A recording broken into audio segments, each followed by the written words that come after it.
हमारा मन इस दुनिया का सबसे पावरफुल हथियार है। हमारे जीवन के प्रत्येक घटना के साथ सिर्फ और सिर्फ हमारा मन जुड़ा होता है। इस दुनिया में जितने भी ज्ञानी हुए, जितने भी सक्सेसफुल लोग बने, सिर्फ और सिर्फ अपने मन की शक्ति के कारण ही बने। लेकिन हम में से बहुत से लोग क्यों इन शक्तियों को समझ नहीं पाते हैं? बुद्ध कहते हैं, हम भी इंसान हैं, आप भी इंसान हैं। हमारे अंदर, आपके अंदर, सबके अंदर समान शक्ति है। लेकिन क्यों हम उसे समझ नहीं पाते हैं? जो इन शक्तियों को समझ गया वह ज्ञानी बन गया। जो अपने मन की शक्तियों को संग्रह करना सीख लिया, उसके लिए उसका जीवन आसान हो जाता है। वह अपने जीवन में जो कुछ भी चाहता है उसे वह पा लेता है। गौतम बुद्ध कहते हैं कि सभी में बुद्ध बनने की योग्यता है, क्योंकि वह जानते हैं कि शक्ति वो हर इंसान में मौजूद है। लेकिन उस शक्ति का सही उपयोग हम नहीं कर पाते हैं। कुछ शक्तियों का उपयोग हम कर लेते हैं और कुछ शक्तियों को हम व्यर्थ में ही छोड़ देते हैं। आइए इसे एक छोटी सी कहानी से समझते हैं। इस कहानी को अंत तक जरूर समझना। अगर आपने इसे समझ लिया तो आप अपने जीवन में अपने मन के द्वारा, अपने मन की शक्तियों के द्वारा बहुत कुछ कर सकते हैं, बहुत कुछ पा सकते हैं। एक गुरु का शिष्य अपने गुरु की तरह बनना चाहता था। गुरु भी अपने उस शिष्य को अपने से महान बनना देखना चाहते थे, इसलिए उन्होंने हर तरह की शिक्षा उसे दी। लेकिन शिष्य को बहुत ही जल्द बहुत कुछ बनना था। शिष्य को हमेशा लगता था कि गुरु उसे सब कुछ नहीं बता रहे हैं, जिस कारण वो सफल नहीं हो पा रहा है।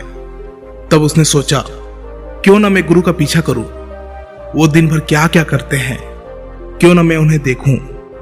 तब से वे छुप छुप कर गुरुदेव को देखने लगे। सुबह उठने से लेकर शाम तक गुरु क्या क्या करते थे, कहां जाते थे, कैसे ध्यान करते थे, कैसे भोजन करते थे, क्या बोलते थे, किस तरह चलते थे, ये सभी चीजें उनका शिष्य उसे छुप छुप कर देखने लगा। और वह भी वही सब कुछ करने लगा जो उसके गुरु दिनचर्या में करते थे। एक दिन गुरु ने सुबह देखा कि उनका शिष्य उनके साथ साथ चल रहा है। वह भी उस नदी में नहाया जहां पर गुरुदेव नहा रहे थे। वह भी उस चट्टान पर पहुंचा जहां पर बैठकर गुरुदेव ध्यान करते थे। और गुरु के चट्टान पर बैठने से पहले ही वह उस चट्टान पर बैठ गया और ध्यान करने लगा। यह देखकर गुरुदेव मुस्कुराए और वहीं पास के ही दूसरे चट्टान में जाकर बैठ गए और ध्यान करने लगे। शिष्य ने सोचा कि गुरुदेव कुछ कहेंगे, लेकिन किसी की आवाज ना आते देख उसने अपनी आंखें खोलकर देखा। फिर उसने सोचा कि शायद गुरुदेव महीने में किसी एक दिन उस दूसरे चट्टान पर बैठकर ध्यान करते हैं। शिष्य की ये हरकतों को देखकर गुरु को पता चल गया था कि उनका शिष्य उनके तरह बनने के लिए उनका नकल कर रहा है। तब एक दिन गुरु एक पेड़ के डाल पर बैठकर सो गए। शिष्य ने सोचा शायद रात में पेड़ के डाल पर सोने से कुछ प्रभाव पड़ता होगा, इसीलिए गुरुदेव वहां पर सोए हैं। और वह भी उसी पेड़ की दूसरी डाल पर जाकर सो गया। रात को कुछ गिरने की आवाज आई। आवाज सुनकर गुरुदेव की आंखें खुली तो उन्होंने देखा कि नीचे जमीन पर उनका शिष्य गिरा हुआ है और वह चिल्ला रहा है।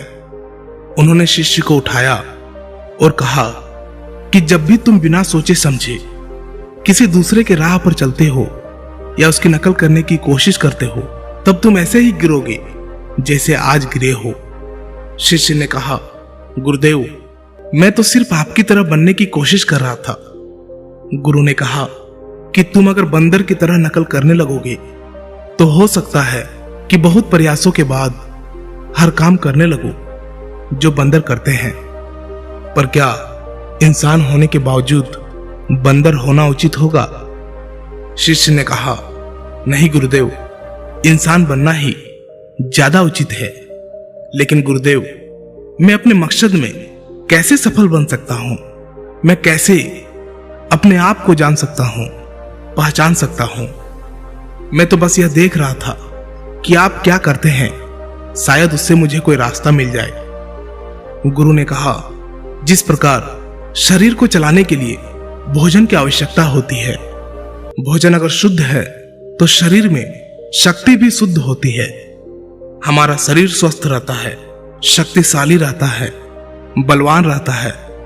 उस शरीर से जो भी कार्य करना चाहो तुम करवा सकते हो।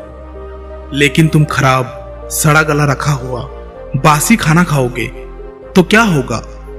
शिष्य ने कहा, शरीर की शक्ति खत्म हो जाएगी, हमारा शरीर बीमार पड़ जाएगा।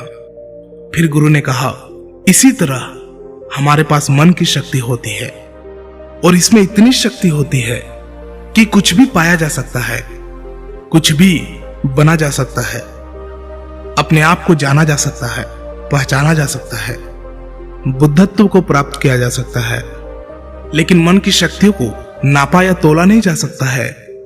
शिष्य ने कहा, आप तो ज्ञानी हैं, ध्यानी हैं, इसलिए आपके पास मन की शक्तियां हैं जिनका उपयोग आप कर सकते हैं। लेकिन हम उपयोग करते हैं तो कुछ भी नहीं होता। गुरु ने कहा, शक्ति तो तुम्हारे पास भी है और उतनी ही है जितनी मेरे पास है या किसी और के पास है। तो गुरुदेव, फिर हम सभी लोग कामयाब क्यों नहीं होते? हमारे जैसे बहुत से लोग हमेशा असफल होते रहते हैं, ऐसा क्यों? गुरु ने कहा, क्योंकि मन की शक्तियों का हम सही तरीके से उपयोग नहीं कर पाते हैं, बल्कि मन की शक्तियां हमारा उपयोग कर लेती है। शिष्य ने कहा, क्या आप मेरे मन की शक्तियां दिखा सकते हैं? क्योंकि मैं इसे समझ नहीं पा रहा हूं। गुरुदेव बोले, हाँ बिल्कुल, मैं बिल्कुल दिखा सकता हूं, पर इसके लिए तुम्हें मेरा एक काम करना होगा। क्या तुम कर सकोगे? शिष्य ने कहा, हाँ अवश्य करूंगा। मुझे क्या करना है?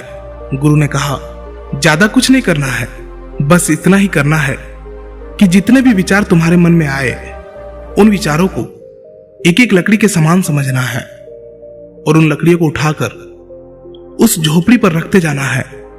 और ये तुम्हें पूरे 1 महीने के लिए करना होगा। ध्यान रहे, एक विचार के लिए एक लकड़ी का होना आवश्यक है। जैसे कोई भी विचार से कोई लकड़ी छूट ना जाए। एक काम और करना, अपने उस विचारों को जो तुम्हें ज्ञान और ध्यान प्राप्त करने के लिए आए, उन विचारों की लकड़ियों को तुम्हें उन झोपड़ियों के बाहर रखना होगा। शिष्य ने कहा, जो आज्ञा गुरुदेव, आप जैसे कह रहे हैं मैं वैसा ही करूंगा। और शिष्य ने विचारों को देखना और उन विचारों से लकड़ियों को उठाकर झोपड़ी में रखना शुरू कर दिया।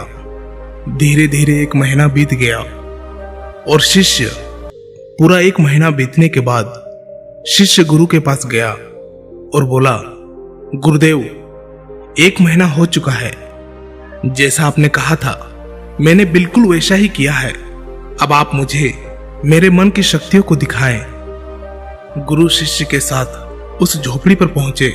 गुरु ने देखा कि पूरी झोपड़ी छोटी छोटी लकड़ियों से भर गई है, यहां तक कि कुछ लकड़ियां बाहर भी गिरी हुई है। गुरु ने कहा, वह लकड़ियां कहां हैं जो तुम्हारे ज्ञान और ध्यान के विचारों की है? शिष्य ने बाहर पड़ी कुछ लकड़ियों को लाकर गुरुदेव को दिया और बोला, यह वही लकड़ियां है। गुरु ने उस लकड़ियों को गिनने के लिए कहा। जब शिष्य ने ज्ञान और ध्यान की लकड़ियों को गिना तो वो 26 लकड़ियां पाया। गुरु ने कहा, बस तुम्हें एक काम और करना है, यह काम बहुत छोटा सा है, क्या तुम कर सकोगे? शिष्य ने कहा, जी गुरुदेव, आप जो कहेंगे मैं जरूर करूंगा, बताइए मुझे क्या करना है। गुरु बोले, ये जो लकड़ियां तुमने इकट्ठे किए हैं, इसे एक साथ बांधकर उस नदी में फेंक कर आओ। गुरु की ये बात सुनकर शिष्य घबरा गया और बोला, गुरुदेव, ये कैसे हो सकता है? इतने लकड़ियों का भार मैं कैसे उठा पाऊंगा? गुरु बोले, क्यों नहीं उठा पाओगे? जब इतने विचारों का भार तुम दिमाग में रखकर घूमते हो तो इन लकड़ियों को क्यों नहीं उठा सकते? शिष्य ने कहा, लेकिन गुरुदेव, विचारों में तो वजन नहीं होता। गुरु बोले, विचारों में भी वजन होता है। देखो, तुम्हारे बेकार के विचारों के नीचे तुम्हारे मकसद के विचार, ध्यान और ज्ञान के विचार कितने हैं? तुमने अपने मन की सारी शक्तियां इन बेकार के विचारों में लगा दी है। जो झोपड़ी में भरी पड़ी है और केवल 26 लकड़ियों के साथ ही तुम ध्यान और ज्ञान को पाना चाहते हो। शिष्य ने कहा, आप ठीक कह रहे हैं गुरुदेव, पर मैं अब क्या करूं? गुरु ने कहा, तुम अभी अपने ज्ञान और ध्यान की ओर बढ़ना चाहते हो और यही तुम्हारा लक्ष्य है, तो इन बेकार के विचारों को नदी में बहा दो। शिष्य ने कहा, लेकिन गुरुदेव, इतनी सारी लकड़ियों को मैं सर पर नहीं उठा पाऊंगा। गुरु ने मुस्कुराते हुए कहा, तो एक एक करके इसे फेंक दो। 1 महीने में, 2 महीने में, जितना भी समय लगे लगाओ, लेकिन अपने सर से, अपने मन से इन बेकार के विचारों को फेंक डालो। याद रहे, एक विचार छूटने पर नदी में सिर्फ एक ही लकड़ी फेंकना है। शिष्य ने जिन लकड़ियों को 1 महीना में इकट्ठा कर लिया था, उसे फेंकने में 3 साल लग गए। एक विचार छोड़ने पर वह एक लकड़ी नदी में फेंक देता। अब उसके पास केवल 26 लकड़ियां ही बची थी, जो उसके ध्यान और ज्ञान की थी। उसके पूरे मन की शक्ति ध्यान और ज्ञान पर लगी हुई थी। कोई भी बेकार के विचार उसके मन में नहीं था।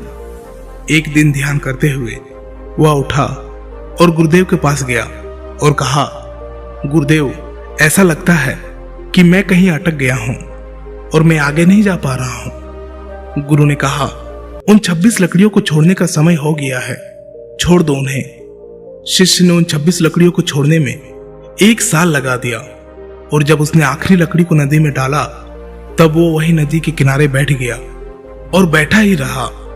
गुरु ने अपने शिष्य को नदी के किनारे ढूंढते हुए वहां पहुंचे।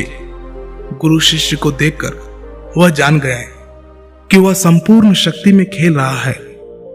शिष्य ने गुरु की ओर देखा और दोनों ही एक दूसरे की ओर देखते हुए बिना कुछ कहे वापस चले गए। हमें भी अपने जीवन में मन की शक्तियों का उपयोग करना सीखना चाहिए। अगर हमने ऐसा कर लिया तो हम जीवन में वो सभी असंभव काम, जो कुछ भी हम पाना चाहते हैं, हम उसे पा सकते हैं। हमारी शक्ति हजारों लाखों विचारों के रूप में हमारे मन में बिखरी पड़ी है। इसमें कुछ अच्छे विचार भी है, कुछ बुरे विचार भी है। बस हमें अपने अच्छे विचारों को पकड़ना है। अगर हम अच्छे विचारों को नहीं पकड़ेंगे तो बुरे विचार तुरंत ही हमारे पर असर डालने लगेगा और हम नकारात्मकता की ओर, नेगेटिव एनवायरनमेंट की ओर बढ़ते चले जाएंगे। इसलिए भगवान बुद्ध बोलते हैं कि जब भी आपके मन में अच्छे विचार आए, उसे तुरंत पकड़े, उन विचारों पर तुरंत काम करना प्रारंभ कर दे। मन की शक्तियों का उपयोग करना बहुत ही सरल है। बस आपको उतना ही करना है जो आपको सबसे ज्यादा सटीक लगे। लेकिन हम एक काम के साथ हजारों कामों को करने लगते हैं और उसी में हम डिस्ट्रैक्ट भी हो जाते हैं, हम विचलित भी हो जाते हैं और इस वजह से हमारे मन की सारी शक्तियां बिखर जाती है।